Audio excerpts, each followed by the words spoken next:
message today, and I'm talking about worship. And sometimes we think that worshiping is just us singing and shouting and us jumping around, acting all crazy. But some people think it's giving our tithes, like how we put our little coins in our piggy bank and then we give to the church. But that those aren't the only things that we do for worship. Worship is so much more than that. While I was doing my research for this message, I came across the definition of worship. It says, worship is to honor with extravagant love and extreme submission. Now, if any of you know what extravagant means, I'd be very impressed. Extravagant basically means it's the greatest thing ever. Like it's something that's beyond what's normal. So let's say you ask me for a sweet, and instead of just one sweet, I give you like 3 boxes full of sweets. That would be like extravagant love because I've gone over and above to give you something. Now, extreme submission is when you listen and you do whatever this person says because, well, you respect them or you care for them or you love them. Like your parents, you would be have submission towards your parents because, well, they're your parents and you should be listening to them. But the one person that we should give extreme submission to is God because, well, he's God.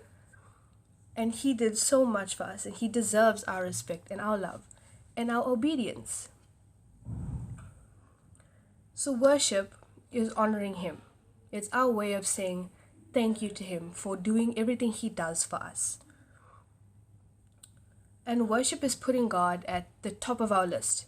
So now you have your list of people that you care about and like this is my best friend, this is my second best friend, all that stuff. But God should be number one.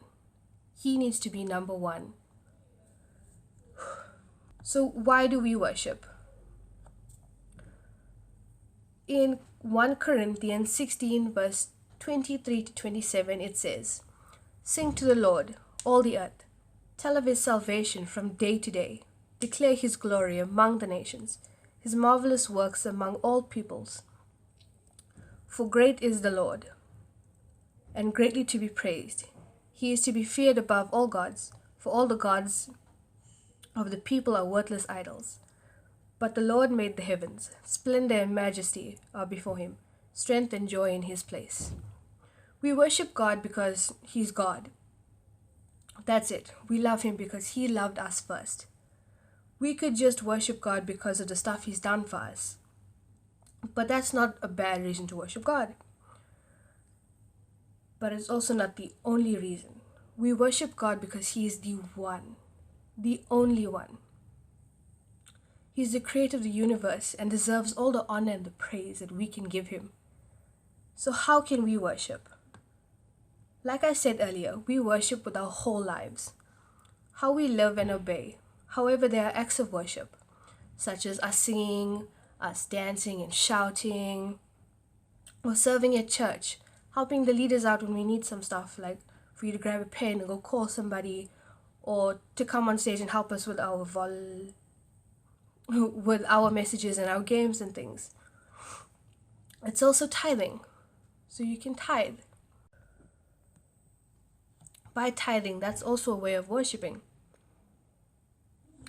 But today I wanted to focus on worshiping through song.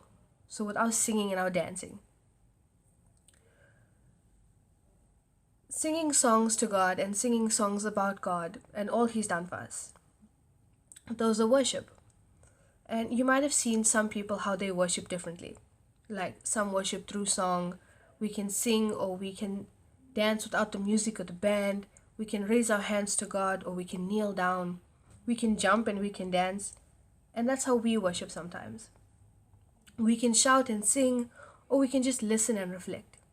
Do you think that there's a wrong way of worshiping God?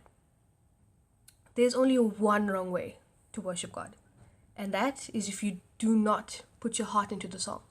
So if you're dancing and singing and shouting and being all energetic and bouncy, all because you want the person next to you to see how energetic you are, that is not the way to worship. You worship to have your time with God so that you can thank Him and He can just show you how much He loves you through the song. When you hear a worship song that hits you in the heart, you know God is there. Our heart is the best way to reach out to God.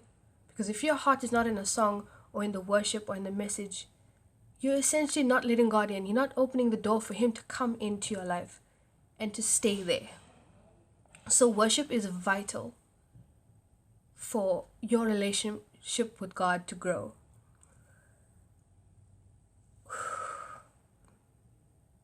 So worship is, there's many ways to worship. There are many. Not only through song, but through your tithing and serving at the church and all that.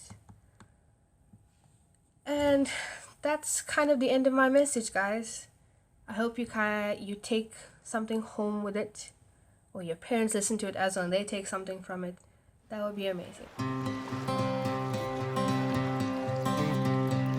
In my wrestling and in my doubts, in my failures, you won't walk out. Your great love will lead me through. You are the peace in my troubled sea. Whoa, you are the peace in my troubled sea. In the silence, you won't let go. In the questions, your truth will hold. Your great love will lead me through. You are the peace in my troubled sea. Whoa, you are the peace in my troubled sea. My lighthouse, shining in the darkness, I will follow you. Oh, my lighthouse, I will trust the promise. You will carry me safe to shore. Safe to shore. Safe to shore. Safe to shore. I won't fear what tomorrow brings. With each morning I'll rise and sing. My God's love will lead me through. You are the peace in my trouble.